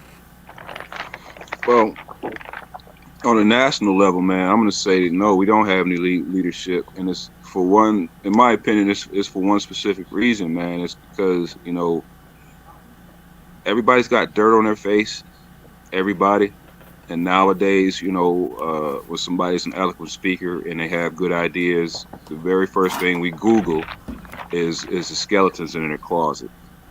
Right. We don't really give them we don't give the idea the respect and the room to grow. The idea, the man, is just the delivery system. That's all the man is. We have documented proof that Martin cheated on Coretta. Everybody knows that Malcolm was locked up, but it didn't matter to them back then, back in the 60s or whatever, because the idea was stronger than the man's background. Our community, we have this tradition of deifying our leaders. They're not gods, they're leaders. They're men with ideas, and that's what needs to be nurtured. The idea needs to be nurtured. We can work on the man, you know, sometimes at the same time or at a later date. But if the idea is nurtured and able to flourish, then that's the main point. But no, I don't think we have. I don't think we. I can't name any African American viable leaders that come to mind right now. All right, well, I'll answer that. I'll answer this. This is one or two questions I'm going to answer, and this is how I feel. First of all, the answer, do we have leaders, right? Social media and access to putting your own story out has kind of dampened who you will follow. It was somebody brought up, a couple of you guys brought up a good point where we want to tarnish people who trying to lead. And in my eyes, it's the easiest way to not do something. When you say, man, that brother made a great point, or that sister made a great point. But guess what? That brother, when he was a youngin', he wasn't shit. So it's something wrong. That gives me a reason not to follow him. Or the sister. Oh, you know what? She thinks she know everything. She thinks she a man. And I know y'all have heard, and everybody who's listening heard those kind of things, right? But in order for somebody to be a leader, people have to be willing to follow them. And the question is going to be asked, are we as a community willing to follow anyone? That's a personal question you need to ask each other is, who am I willing to follow? Because you have to be a leader in your house, right? So in these days and times, because of the job market, because of the overall atmosphere in this country, you have to be more focused on your house, your family, the people you love, right? Sometimes you get so focused on it that you don't have time to focus on people outside your house. You don't have time to do it. To me personally, what I understand is, I understand who is the monster in my story. I don't believe in creating other monsters. The monster is both arms is being uncooperative. The head is doubt and fear of losing everything. The body has more to do with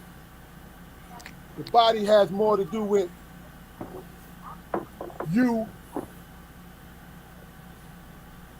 feeling so sure of yourself that, oh, I can make a decision and I know more than him. But guess what? If you know more than him, why ain't you standing up there speaking on it? So basically what I'm saying, and this is to answer the question in so many words, you have to take responsibility for not taking responsibility. You have to take responsibility for not taking responsibility, because it's easy to sit in your home and criticize a man out there. And the last thing I'm gonna say is, the reason why I came up with the question is because we have too many celebrities who are so flawed and they're nothing but entertainers. They are not leaders of men and women who are leaders of men and women. They're not, because they're here to entertain. That's what they're here to do. That's it. Hell, this platform here, why I feel this platform is so important is because we promote conversations with one another. The whole night, what do we say? Hey, are you happy with your answer? Are you happy with it? Because that's the point. Now, this is the last question of the night, right?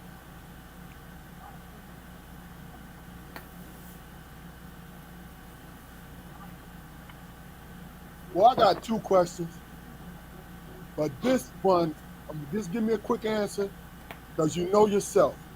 How do you see yourself as a black man? And we'll start with you, Matt.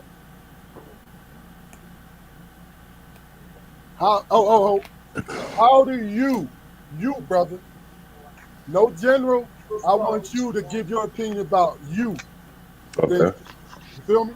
Let's go. Okay, how I see myself as a black man,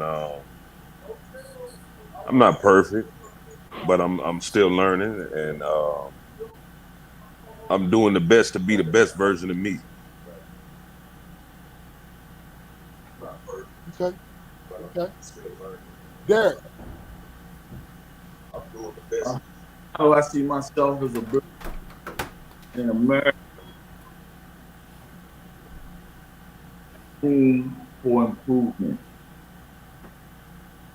I'm always open to suggestions. Can't be a black man. You are a black man. Once you come out of the womb, you are considered a black man.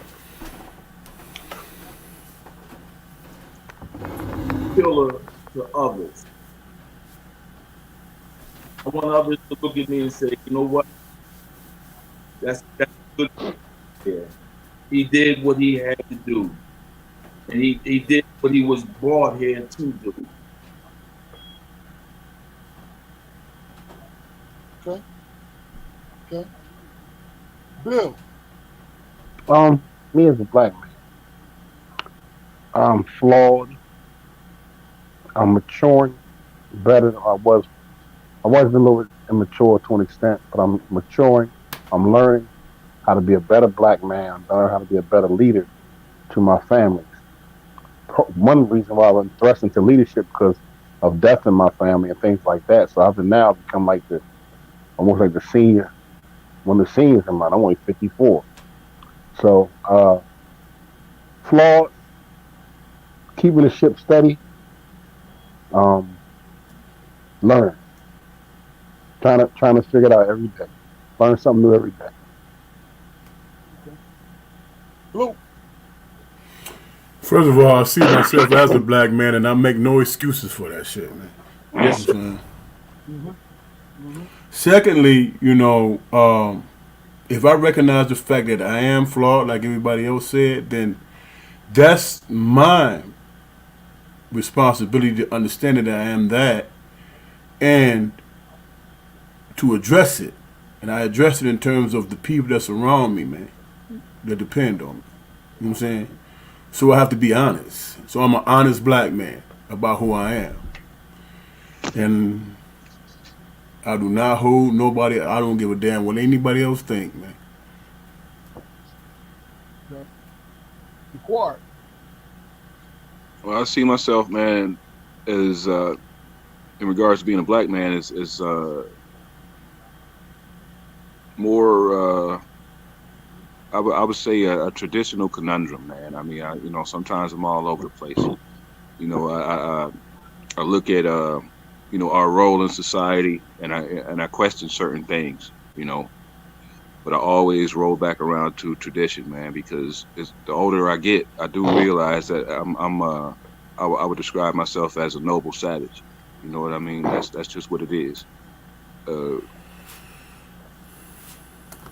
Knowledgeable, man.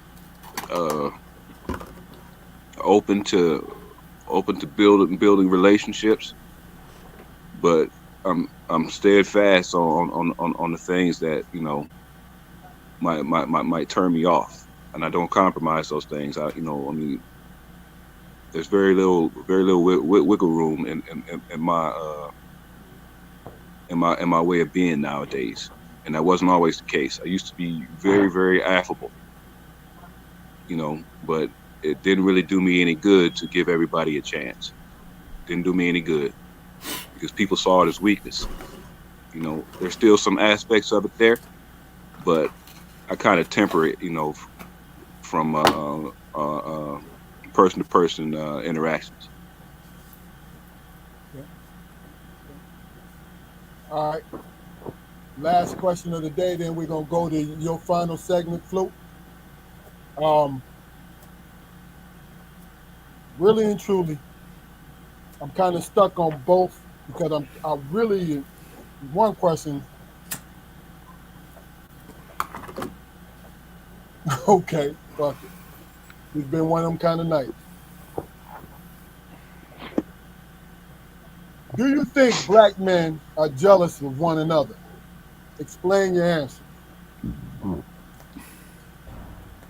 Bill. Yes, to an extent, sure. That's why we kill each other. That's why you go after the flamboyant, the flamboyance is always trying to outdo each other. Who got the most jewelry? More the younger generation, of course. Maybe our age group, you know what I mean? But sure, I think to an extent, sure, and that hurts us, sure. We're always competing with each other.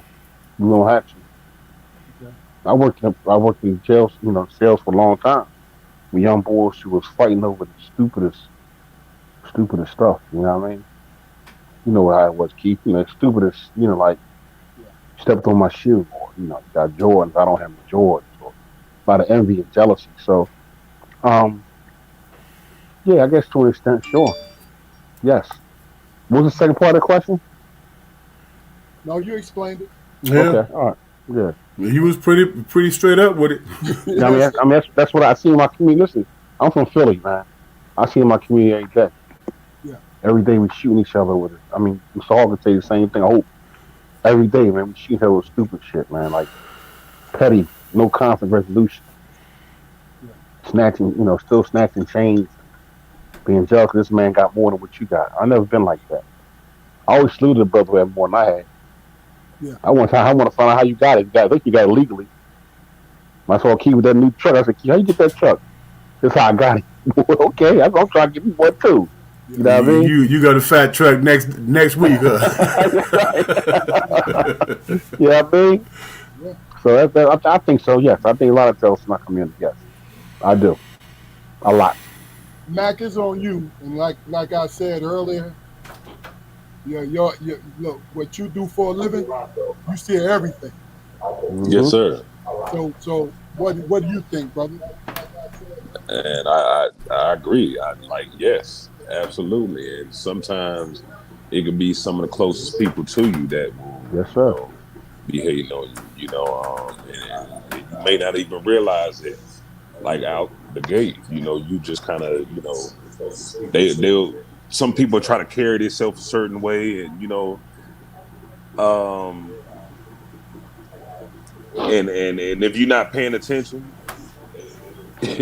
um, it'll slide right by you. Yeah. But Yeah. there's just certain behaviors. If you've ever been hated on before, just by anybody, you can kind of You see it. recognize this behavior. You know what I'm saying? Yeah. Right. And what people don't realize is that hey, we all get the same time in the day. It's just all about how productive you are with yours. You know what I'm saying? We could all, especially if we're in the same profession, you could do the same. We could do the same things. It's Hmm. just all about the choices you make. Hey. Oh, Mac, Yes, sir. you said a hell of a thing just now. What'd you say? We get the same what? We get the same 24. That's real. Same 24 That's hours. real. Yeah. It's all about what you do with yours. That's real. Exactly. You quiet. Yeah, unfortunately, man, yeah, we do display jealousy, to each other. I mean, it's like a scenario where a kid has got a brand new toy, he just opened it up and he's playing, and the toy is shining and everything, and then his friend comes up with a toy that he's interested in, and we look at that toy that our friends got, and we say, well, shit, I want all the toys. Well, I ain't got that. Hmm. But Mac he just hit the nail on the head. We all got the same 24 hours. You That's it. know, when we end up measuring ourselves, to somebody else's expectation, man, that's where we drop the ball. That's where we get in trouble at. Derek, Sir, everybody on this panel, brothers do get jealous of each other, but you breaking up, brother. You breaking up. can you I hear know me? he said he running some real shit too, and I I may know miss you I want are. to all hear it half too. of it. Yeah, I'm I trying know to hear you it. are, man. I Can can't you, hear it. can you hear, can Try you it hear me? again. It's like you You breaking got up, man. try it Can, again, Derek. can you hear me now? Yes, sir. Yeah. Um, of course, brothers get jealous of each other, but you also have to understand this: jealousy is part of our DNA. Mm. In certain situations that you get into, is how you handle that jealousy. And I, Okay. as you get older, you kind of look at jealousy like, okay, it is what it is. Jealousy is jealousy. It's a part of our makeup. It's a part of our DNA. But you have to handle it in a certain situation. And the individual has to ask themselves, how do I handle this in a certain type of situation? Like my man Philly said, like the young boys, they out there killing each other overnight. They young boys. Now, as we get older and we put in a certain situation, a certain jealousy situation, we tend to like, okay, it is what it is. He got it. Don't. Okay, let's move on. That's Hmm. real. That's real.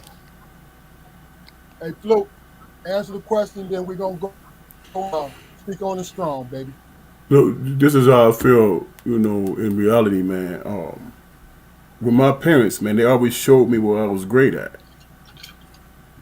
You know what I'm saying? And I was always confident in that shit.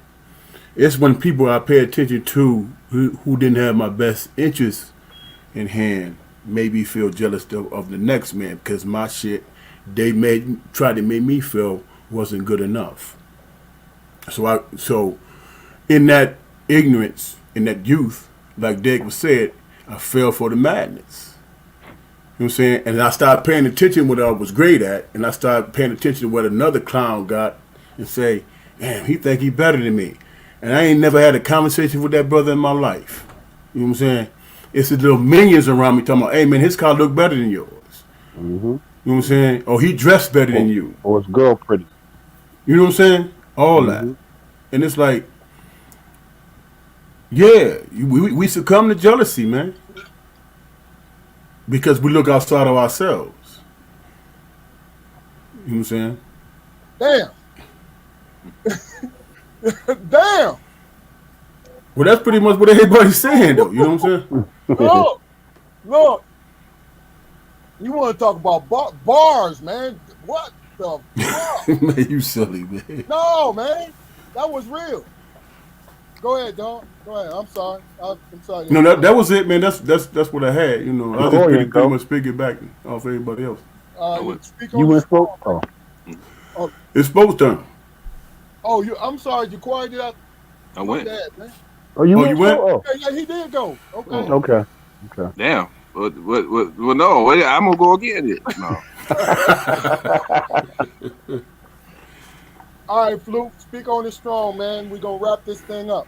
All right, I'm gonna keep it short, man. You know, as this conversation tonight, man, I was listening to y'all brothers, man, and I learned a lot, man. And I feel personally, man, that y'all all gave honest answers, man. And with black men, that I appreciate that. You know what I'm saying? There's no animosity, there's no back and forth. Brothers gave their answer, and it was all legitimate, genuine, and it was about yourselves. And that's rare in this world because I don't think most people want to hear that. Mm-hmm. You know, in terms of, we were speaking about black women, but I'm talking about in terms of relationships, man. The one thing I know for a fact, man, and this is my own personal views, I can't speak for everybody else, is that, you know what I'm saying? In real life, man, it's not a fairy tale. There's no Prince Charming. You know what I'm saying? Everybody ain't born with a silver spoon in their mouth. We come from slavery. We got to deal with shit. You see what I'm saying? You want to skip to the next brother who got the best car, then that defines who you are.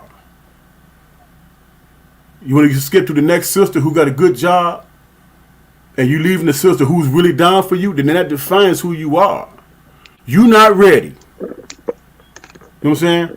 Do you hold animus towards that person because they not ready? No, you just come to the conclusion, you ain't ready yet. No animus there, and you just move on. But that next person might be ready, might see you for who you are, who's ready to build something. And see, that's what black people got to understand, man. We ain't born with no damn silver spoons in our mouth, and we admire the celebrities. Celebrities might have, good skills playing basketball. I never admired basketball. It's a game to me. I could play it, but it's a game to me. I never played it for love. I played it to see if I could do it or not. You know what I'm saying? But where were the people who understood that I was going to the library, reading Shakespeare and trying to understand sonnet and doing poetry? Where were those people at? They weren't there. So I had to try to figure out where I fit in life, man. You know what I'm saying? So what I did, I presented myself as who I am. What I struggled with is that rejection. And that hit hard. And that made me feel like I didn't belong and shit. You feel what I'm saying? And I think that we as black people, we have to understand that you don't see that artistic side. You don't see that special person because you're looking for something else like y'all was talking about earlier with the internet and the social media and what you see on TV. There are no Prince Charmings in the black neighborhood, man. Everybody had to build something from some point or another. You know what I'm saying? Who down with you in that regard? Who down with you? Are you going to be a catalyst that's going to help? Is it going to be something that you share between a man and a woman? Or are you going to say, well, hey, man, you look like that one actor. I'm feeling you. No, you ain't. You ain't feeling me.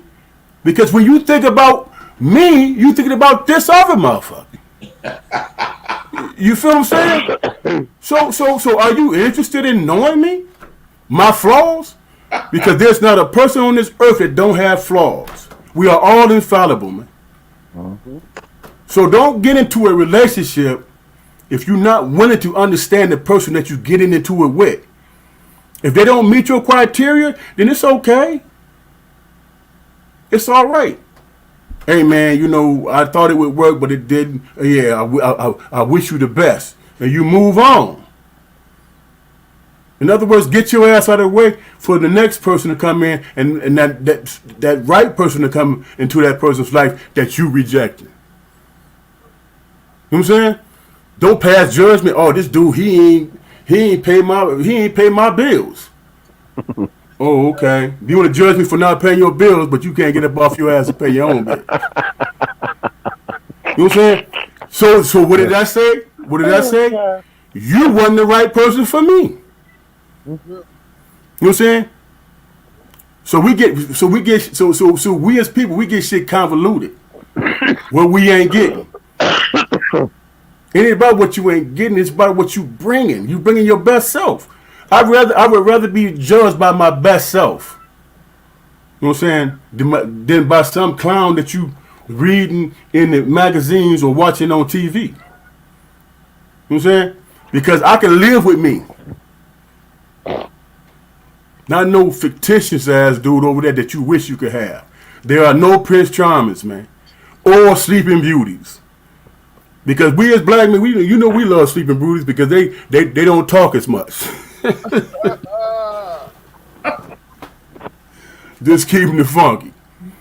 But real talk, man. I mean, we have to start being honest with each other, man. Everybody struggle. Everybody fall. It ain't how you fall. It's how you pick yourself up, man. Get back up. Get back up. That's what it is.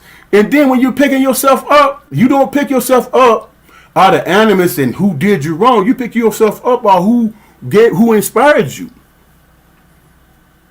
Go ahead. And if that's your woman, who the else do you need? Because the strongest force on this planet is a black man and a black woman. Yes, sir. You know what I'm saying?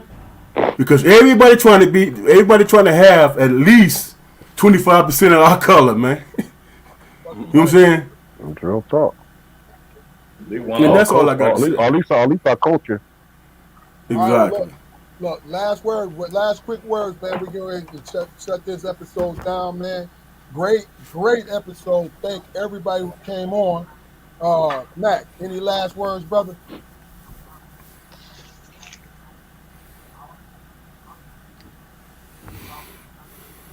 Are you talking? You on mute? Yeah. You on mute, man. Oh, my bad, fella. No, you must have been saying some good shit. I know that was deep. You see that? Hey, that was Satan back there. That was the devil. He was saying some real shit then. Yeah, no, I just wanted to say that I appreciate you fellas, man. I feel like I was on like an OG call right here. You know, I did. You know, I humbly appreciate the whole conversation. I'm learning and giving my opinion at the same time, and I just appreciate the opportunity, man. Okay. Appreciate hearing from you, bro. Yes, sir. Yes, sir. Thank you. Welcome back anytime, brother. Welcome appreciate back. that. Thank you. On you, Bill. Well, the good thing about this forum, I meet a lot of different brothers, different areas, man. That's the good thing about this forum. You know what I mean? And one thing I will say, I didn't know you was a poet, man. I never heard none of your poetry. I didn't either, man. You had to share some of that stuff. No, it's a good thing to be on the show, man. Get different insights, different perspectives, of course. You know what I mean? You're never too old to learn nothing from nobody. You're older, younger, women, man. So I appreciate it's like my 20th time being on the show. I love being on the show. Whenever Keith call me or text me, Bill, you I miss. silly, man. You said So 20th time. it's like my 20th time on the show. I'm surprised y'all didn't get on me about the Eagles losing the Super Bowl because I've been heard about that for like about a good 2 weeks now. He was going to Hey, wait to get off live. He's That still that that, yeah, that I'm gonna wait. you know wait okay, Fluke. I always say something, but he ain't say nothing. But we'll be back. Jalen Hurts get us back there. But again, it's been a pleasure, man. Always a pleasure, man. Learning and listening. The key a lot of time, like I tell my sons, man. Sometimes you gotta listen to learn, bro. That's real. You don't know everything. I don't care who you are. You gotta listen to learn. And that's what my mom used to always tell us as young boys. Listen to your uncles. Listen to the wino in the corner. Listen to the police. To the white man. You know what I mean? Whatever. Listen to your enemy. But you gotta listen to learn. You know how to walk your walk and do what you gotta do to get. You know what I mean? Where you gotta get to. But again, thank y'all, brothers. Again, pleasure. Again, thank you. Appreciate y'all. You know what I mean? Derek. Yes, sir. I want to thank everybody that was in this panel. The insight, the camaraderie. Like I always said, man, you three Armstrong brothers, man, having sent for me, this is like therapy, brother. Yes, sir. Getting every Friday what you got is therapy for me. And just continue to do what you guys are doing, man. Keep reaching for the stars. Do what you guys do best. And don't switch up. Don't switch up. Don't do what you guys continue to do. Because like I said, for me, this is therapy, man. I look forward to coming on this panel every Friday whenever I get the opportunity. So don't stop. Keep doing what you're doing. And thank you, brothers, for giving me something. And I'm hoping that I gave you brothers something. And let's continue to go strong. And like I said, we Armstrong brothers, salute, man. Oh, and my man Matt Barber. Yo, I need this beard ashed up, brother. I'm gonna come see you, man. Hey man, I got you, man. I got you. Whenever you ready. I'm gonna come see you, brother, because I need a nice little. Hey, I got you. Mac, you got North Carolina? I got you. Excuse me. You in North Carolina? Yes, sir. Okay, in Raleigh, North Carolina. Yes, sir. Okay. Hey, Flo, last words, baby. Man, I appreciate this, man. You know, the world always telling black men, man, what they thinking and how they feeling and whatever. When you can bring all these men on here speaking their mind and appreciating it, it's a good thing. It's a beautiful thing, man. Really. You know, I appreciate y'all, man. Real talk. You know what I'm saying? Men. That's real. You know. Jaquart. Hey man, the greatest leaders, man, make the best followers, man, because they understand what it takes to further the agenda, whatever that may be. You know, the caveat is, man, you know, when the leadership falters, are you ready to pick up the mantle? That's leadership. Gentlemen, I appreciate your time and your opinions and your ideas. Thank you very much, and I look forward to seeing you again. Yes, sir. Thank you. The last thing I'm going to say is, I said earlier in the podcast that today is my good friend Demetrius Gore, heavenly birthday. Happy birthday, Meech. Love you, brother. Miss you every Happy birthday, Meech. You know, and rest in peace, bro. I really appreciate everyone who came on today because guess what? Even though you always bring your A games, fellas, y'all brought them motherfucking A games today. Excuse my language, but that's real. And I'm grateful to be a part of it. So this is Strong Perspective Podcast. Stay on, guys, after we go off live. this Strong Perspective podcast. Make sure you tell your people to go to our YouTube channel. Take 30 seconds to like, share, and subscribe. Especially subscribe to our situation, because we're promoting conversation. We are promoting conversation. Conversation is not dead. It's just overshadowed by the little miscellaneous stuff. But like I said, this is Strong Perspective Podcast. Great show, guys. Thank you again.